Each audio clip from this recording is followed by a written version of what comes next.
Welcome to part 5 of the Katakana Mastery course brought to you by YS Online.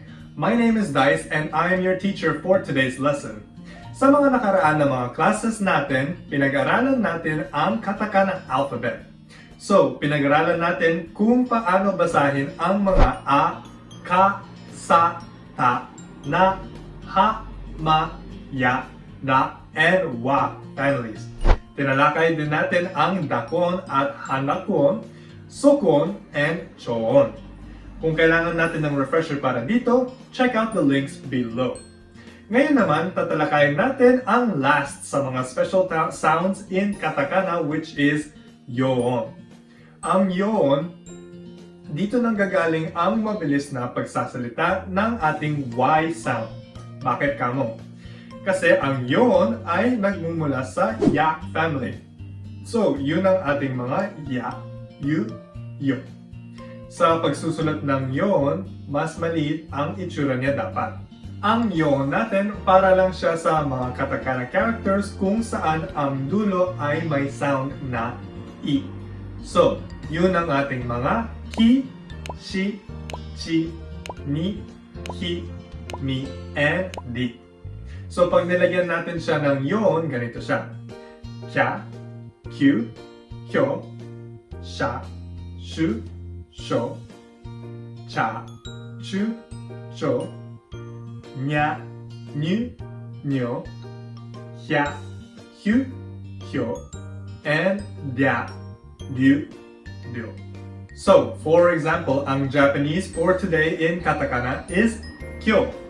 Pag sinulat natin sa katakana, we have ki followed by isang yoon na yo. So, maliit siya na yo, no? Imbes na regular size na yo. And then, u. So, it's kyo. Pag ginawa natin siyang ki, yo, u, mali na yung spelling dahil ang sound niya ay magiging ki, yo, u instead na kyo. I-combine natin ang yoon natin sa dakon and handakon. Again, same rules lang din na para lang ito sa mga katakana characters na pagkat nagtatapos sa i. So, we have gi, ji, bi, pi. So, pag nilagyan natin sila ng mga yoon, ganito siya. Gya, gyu, gyo, ja, ju, jo, bya, byu, byo, pya, pyu, pyo. So, yun ang ating yoon. And that's it for today's lessons. Congratulations! Now that you've covered all of the special sounds in katakana, you now know how to read every single character in the katakana alphabet. If you haven't watched the previous lessons yet, don't worry. Be sure to check them out. The links are in the description box below. Make sure to stay tuned to our videos as we tackle lessons from textbooks that will help you pass the JFT exams as well as the JLPT exam, NAT-Test, and the J-Test.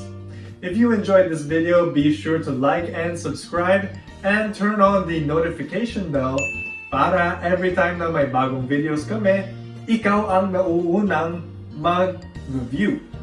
Don't forget to share with your friends so that they might learn a thing or two about the Japanese language, and who knows, they might use it to pass a language exam someday. For YSNLC, my name is Dice. Thank you for watching as always, and I'll see you guys in the next lesson. Ja! Mata ne!